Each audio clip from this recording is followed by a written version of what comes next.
Hello and welcome. You're watching NDTV 24/7. I'm Sonal Mehrotra Kapoor. In a big move that could be a huge relief for people across the country, especially those 18 plus, the COVID registration is now not mandatory if you want to get your vaccine shot. The walk-in registrations, which so far had been allowed only for 45 plus, now been opened to all above 18 as well. This the Health Ministry announced today in a move that will be a huge relief as people are still playing the fastest finger first contest there. Health Ministry has put out a statement saying that in the form of a press release through the Press Information Bureau. They have put out a statement that the walk-in registration will be allowed for the vaccination in the rural area. So this is a very welcome decision that has been put out by the government. In fact, even in today's press conference, the centre had said that they are hoping that the vaccination will pick up in the coming week. So that was a hint that was given by the Health Ministry, and as a measure to increase the vaccination, the rate of vaccination across the country, especially in the rural areas. Now the the walk-in registration has been allowed for all the ages, let it be 44 plus, let it be 60 plus, let it be 18 plus, all across all the age groups. The walk-in registration has been allowed in the rural areas. So as a measure, as a first step, now the government has allowed the walk-in registration at the rural areas. And in the coming days, what we are hearing is that what we are being told is that this walk-in on-the-spot registration will also be allowed for the urban areas also. So this will reduce the dependency on the CoWIN mobile application, because at the rural areas, the reach of CoWIN mobile application is not up to the mark, and that's why the government, sensing after a review, after a detailed review, they've gone for this walk-in registration. All right. 3 students in their 20s and 30s have been behind bars in Tihar jail for over a year. Their crime? They protested against a law that was passed by the Indian government. But today the Delhi High Court said that there is a difference between constitutionally guaranteed right to protest and terrorist activities. The court said this and granted bail to all these 3 activists who have been behind bars in connection to the riots that followed and the protests that were carried out against the controversial citizenship law. 3 students, Devangana Kalita, Natasha Narwal and Asif Iqbal Tanha, in their 20s and 30s, in Delhi's Tihar jail for over a year, a time when Natasha lost her father and only surviving parent to COVID, given bail only to perform his last rites. 2 of them, young women studying at JNU and part of a group which campaigns for campus freedoms. The third, a young man from Jamia Millia, charged by the police under the tough anti-terror law for allegedly masterminding violence during last year's Delhi riots, in which over 50 people died.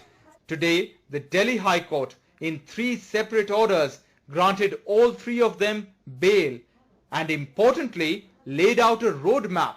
The right to protest guaranteed under the Constitution is not terrorist activity.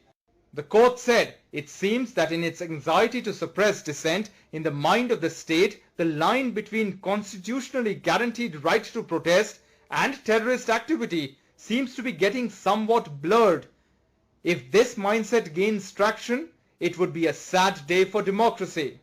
Now, this is what this judgment puts on record very clearly, that this is not an act of terrorism, because nobody is attacking the sovereignty of India. You can't keep these people in jail for indefinite periods of time. And that is why the court grants them bail today. The court said that the police charges are at worst evidence that the accused took part in organizing protests, but there was no evidence that they incited violence or committed any terrorist acts as understood in the anti-terror law, the UAPA, warning against what it called the frivolous use of this tough act. The court said that foisting extremely grave and serious penal provisions engrafted in sections 15, 17 and 18 of UAPA frivolously upon people would undermine the intent and purpose of Parliament in enacting a law that is meant to address threats to the very existence of our nation. Wanton use of serious penal provisions would only trivialize them. Freedom after a year on charges the Delhi High Court has questioned the very basis of. For their families, it is a time that can never be returned, especially since a father couldn't see his daughter before his death.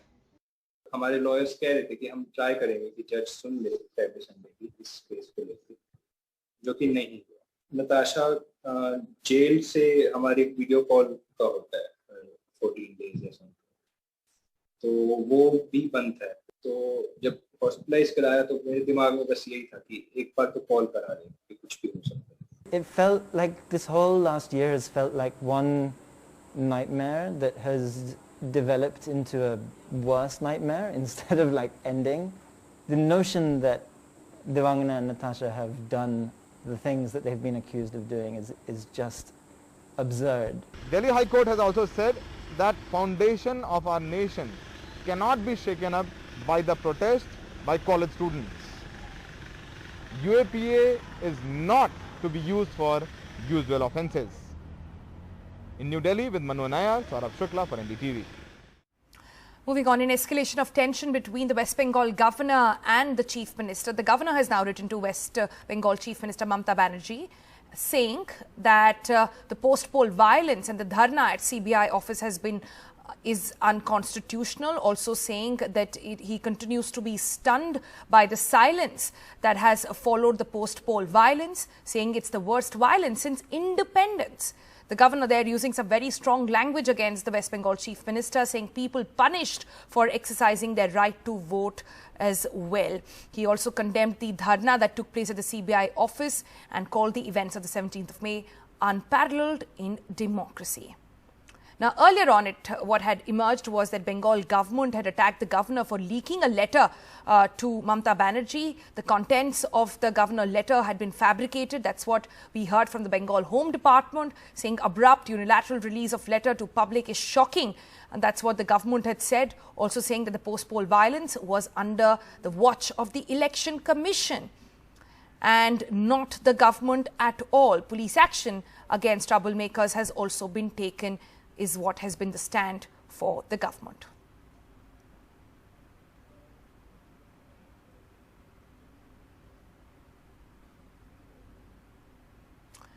And staying with news from West Bengal, is the BJP in Bengal disintegrating? Ever since the Ghar Wapsi of Mukul Roy, that's the big question really. How many BJP MLAs will now follow suit? The buzz gains momentum when BJP's poster boy in Bengal, Suvendu Adhikari, went to meet the governor, not with his full intent of 74 MLAs, but 50 of them only. TMC is fanning the buzz. BJP says wishful thinking for now.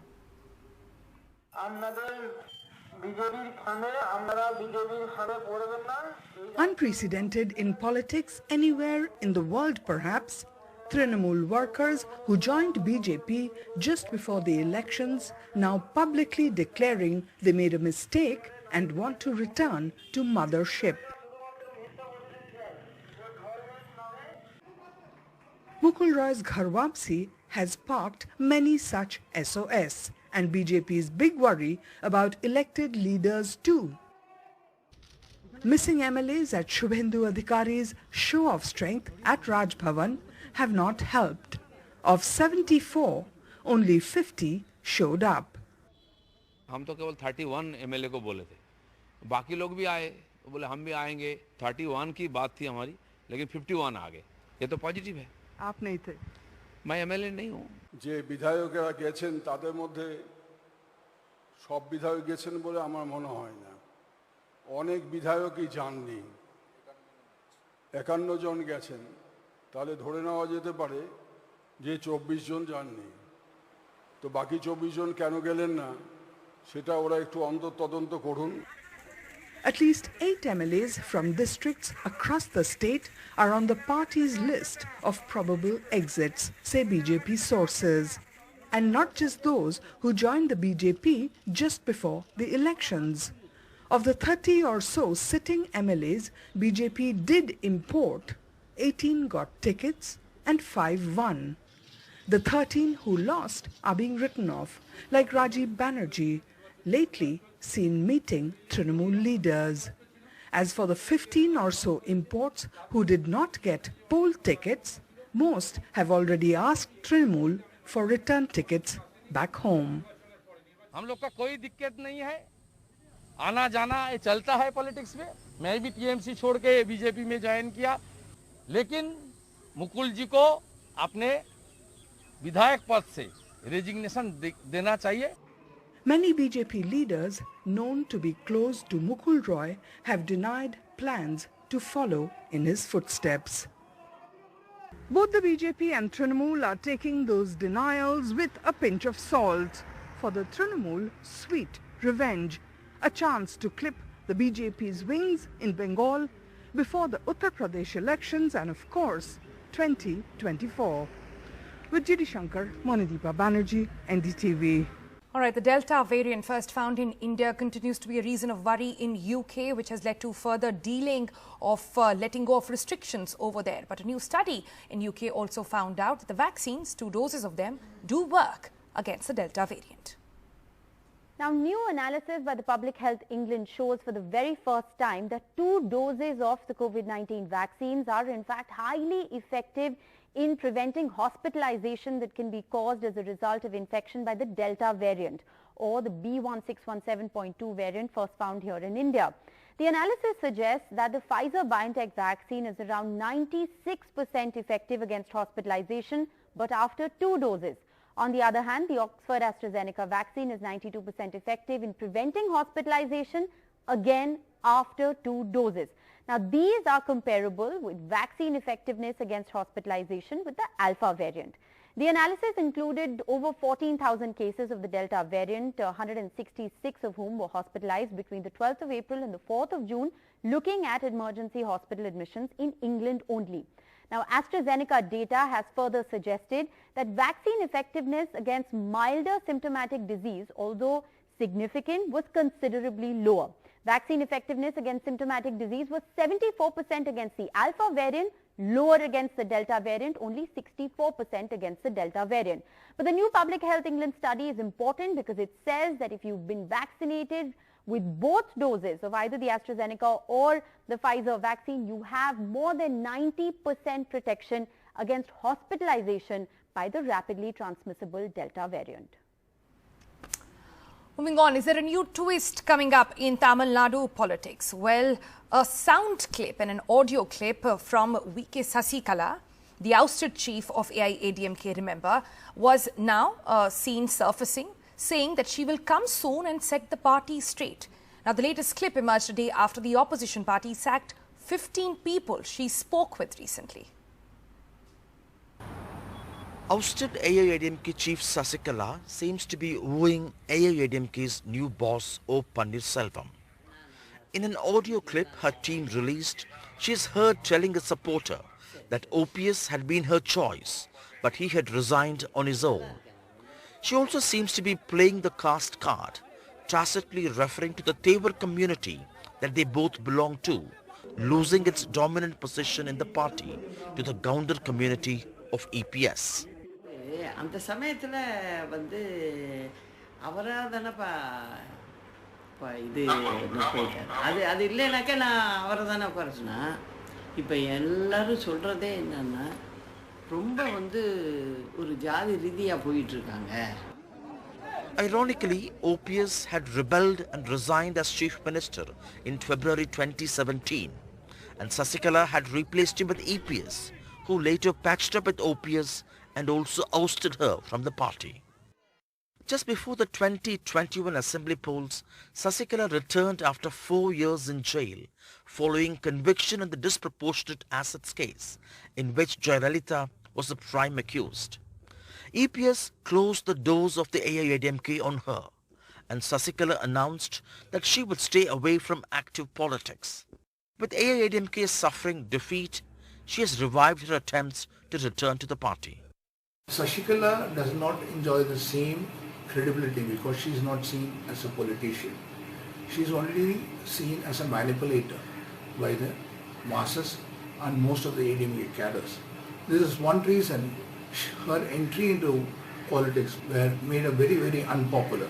Despite her attempts, not a single big-ticket leader has switched to Sasikala's side from AIADMK. Her nephew TTB Dinakaran suffered a rout in assembly elections. Despite differences, OPS and EPS appear to be united against her. Sasikala herself cannot contest elections for 6 years. And the big question, is she just posturing or waging a losing battle? In Chennai with Shah Vijay, Sam Daniel for NDTV. All right, for that, we're going to slip into a break. On the other side, we've got a special interview lined up with the master blaster Sachin Tendulkar, and he tells you why he's dressed in blue already.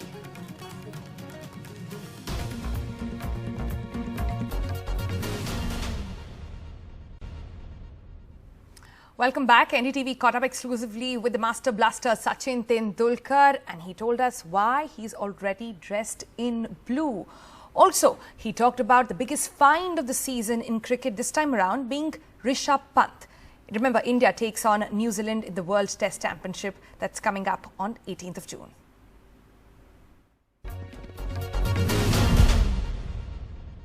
Rishabh has had a massive impact. And there were a number of games where, we were pushed in the corner, and Rishabh has been able to pull it through for us. My message is the whole nation is with you. There'll be millions of eyeballs. You're going to keep us engaged without any doubt. Go out and express yourself. Give your best. Results will follow. That's all we could pack in this edition. Thanks for watching. Good night.